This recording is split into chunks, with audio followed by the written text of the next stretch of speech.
नमस्कार विद्यार्थी मित्रांनो, आज आपण इयत्ता 10वी भाग 4 16वी कविता आकाशी झेप घेरे पाखरा या कवितेची माहिती या ठिकाणी पाहणार आहोत। या कवितेचे कवी जगदीश खेबुडकर आहेत। कवीचा परिचय आपण पाहूया। कवीचा जन्म 1932 आहे आणि मृत्यू 2011। जगदीश खेबुडकर हे खूप प्रसिद्ध कवी आहेत, साहित्यिक आहेत, गीतकार आहेत, पटकथा, संवाद, लघुकथा, नाटक, दूरदर्शन मालिका या सर्वासाठी त्यांनी साहित्याची निर्मिती केलेली आहे। साधं सोपं परंतु त्यातनं खूप गर्भित अर्थ त्यांच्या गीताची ही वैशिष्ट्ये आहेत। त्यांची गीतं ही नादमय शब्द असतात, त्याला चाल लावता येते। महाराष्ट्र शासनाच्या वतीनं त्यांना 11 वेळा सन्मानित करण्यात आलेलं आहे।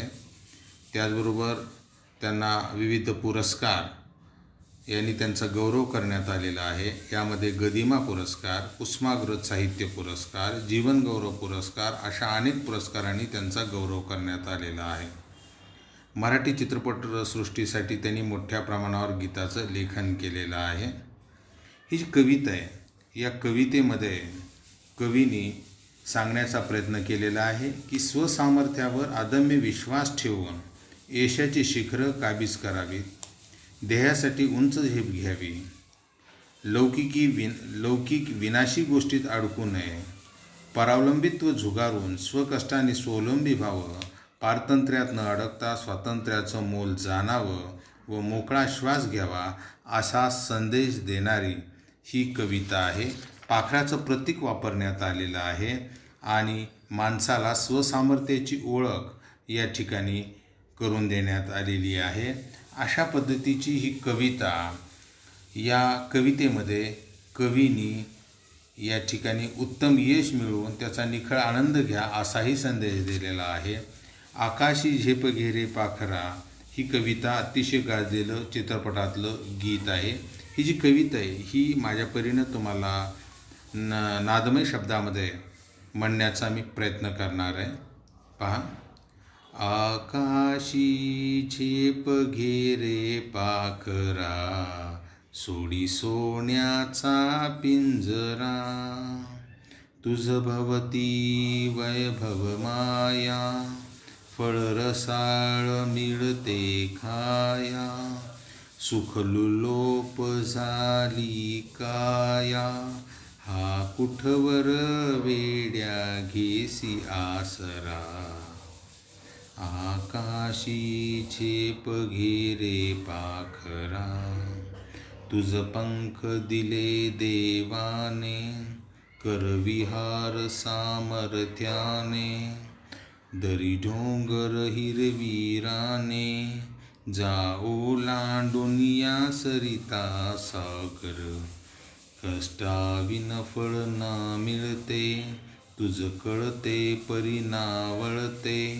हृदयात व्यथा ही जळते, का जीव बिचारा होई बावरा, घामातून मोती फुलले, श्रमदेव घरी अवतरले, घर प्रसन्नतेने नटले, हा योग जीवनी आला साजिरा, आकाशी झेप घेरे पाखरा, सोडी सोन्याचा पिंजरा।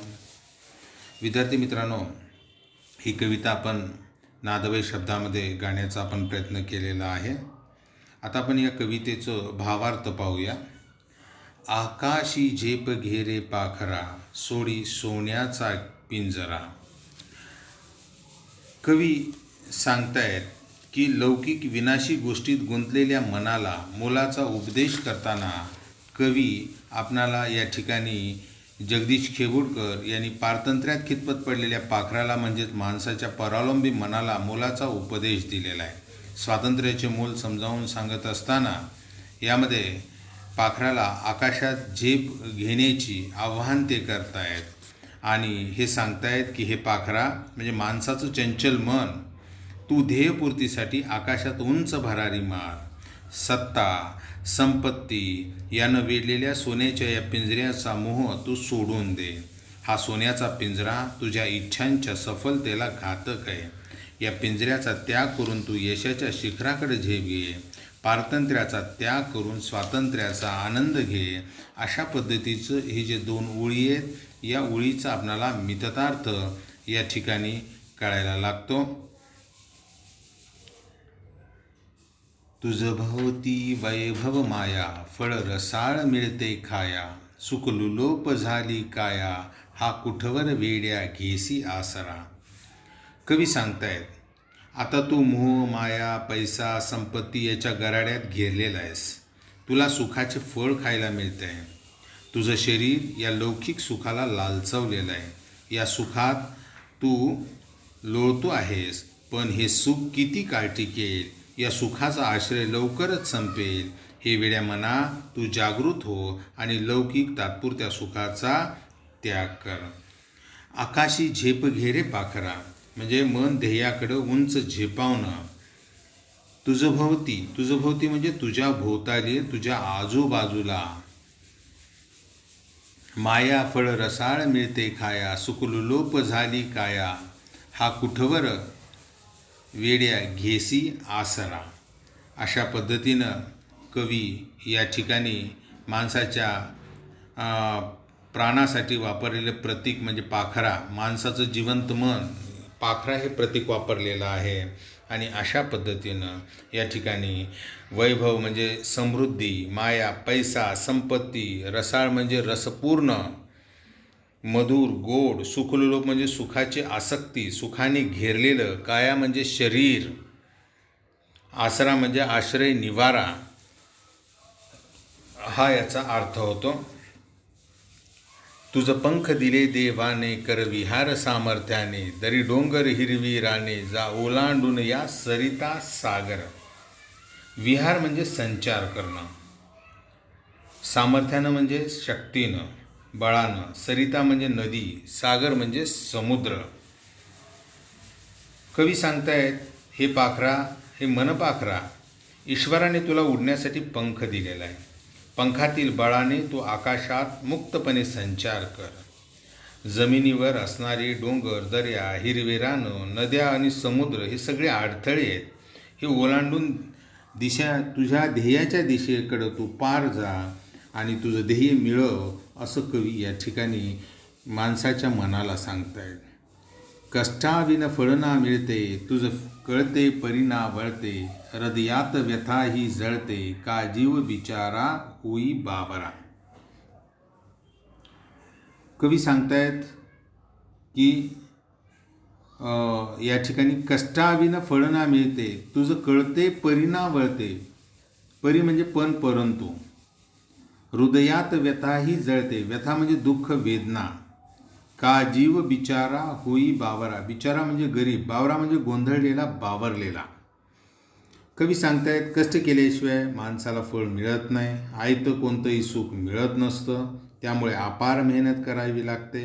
हे तुला समजते, पण कृतीमध्ये, आचरणात, वागणुकीत येत नाही. तुझं कळते परिना वळते, कळते पण वळत नाही, म्हणजे एखादी गोष्ट किंवा तत्व समजतं, परंतु त्याप्रमाणे आचरण होत नाही, कृती होत नाही, हे या ठिकाणी कवी सांगतायत. आणि म्हणून कवी म्हणतायत की कष्ट केल्याशिवाय फळ मिळत नाही, आयतं कोणतंही सुख मिळत नाही, त्यासाठी अपार मेहनत करावी लागते, हे तुला समजतं, पण कृतीमध्ये, आचरणात, वागणुकीत येत नाही. त्यामुळे तुझे मनातले दुःख मनातल्या मनात जळत राहतं, धुमसत राहतं. स्वातंत्र्याची ओढ तर आहे, पण त्याची पूर्तता होत नाही. त्यामुळे तुझा बिचारा जीव कावरा-बावरा होतो, कासावीस होतो, असं कवी या ठिकाणी सांगतायत. घामातून मोती फुलले, श्रमदेव घरी अवतरले, घर प्रसन्नतेने नटले, हा योग जीवनी आला साजिरा. श्रमदेव म्हणजे कष्टाचा ईश्वर, अवतरणे म्हणजे प्रकट होणे, प्रसन्नता म्हणजे टवटवीतपणा, उल्हासित, नटले म्हणजे नटणे, योग म्हणजे घटना प्रसंग, साजिरा म्हणजे सुंदर सुरेख. घामातून मोती फुलणे म्हणजे कष्टातून यश मिळणं, फळ मिळणं, जीवनात योग येणं म्हणजे आयुष्यात सुखकारी घटना घडणं. आणि म्हणून कवी सांगतायत, घाम गाळला की शेतात मोती पिकतात, पिके भरतात. हा श्रमरूपी ईश्वराचा चमत्कार आहे. कष्ट करून घरात येणारं धान्य म्हणजे श्रमदेवाचं घरात होणारं आगमन आहे. त्यावेळी घरात समृद्धी आणि प्रसन्नता होते. कष्ट केल्याने असा सुखाचा गोड सुंदर प्रसंग आयुष्यात येतो, हे जाणून घे आणि स्वातंत्र्याचे मोल जाण, असं ते सांगतायत. आणि शेवटी म्हणतायत, आकाशी झेप घे रे पाखरा, सोडी सोन्याचा पिंजरा. सोन्याचा पिंजरा म्हणजे लौकिक यश, संपत्ती, सुबत्ता, श्रीमंती यात आपण गुंतून पडू नये, हे या ठिकाणी सांगतायत. स्वसामर्थ्याची जाणीव या ठिकाणी या कवितेमधनं होते. जीवन जगत असताना माणसाला अनेक अडचणींना तोंड द्यावं लागतं. समस्यांचा सामना करता कधी माणूस हतबल होऊन जातो, मग तो देवावर हवाला ठेवू लागतो, नशिबावर दोष देतो. पण हे असे वागणे अगदी नकारात्मक आहे. परिस्थिती बदलण्याचा माणसानं निकरानं प्रयत्न करायला हवा. आणि म्हणून संत रामदासांनी सांगितल्याप्रमाणे, प्रयत्न वाळूचे कण रगडिता तेलही गळे, त्याप्रमाणे आत्मबळ एकवटणे महत्त्वाचं ठरतं.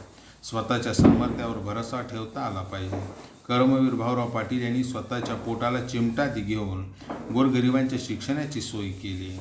आज रयत शिक्षण संस्था मोठा वृक्ष झालेला आहे. यावरून हे कळतं की स्वसामर्थ्याची जाणीव हा उत्तम व्यक्तिमत्वाचा विकास आहे. आणि अशा पद्धतीनं या ठिकाणी कवी जगदीश खेबुडकर यांनी या कवितेमधनं आपल्याला स्वसामर्थ्याची जाणीव या ठिकाणी करून दिलेली आहे.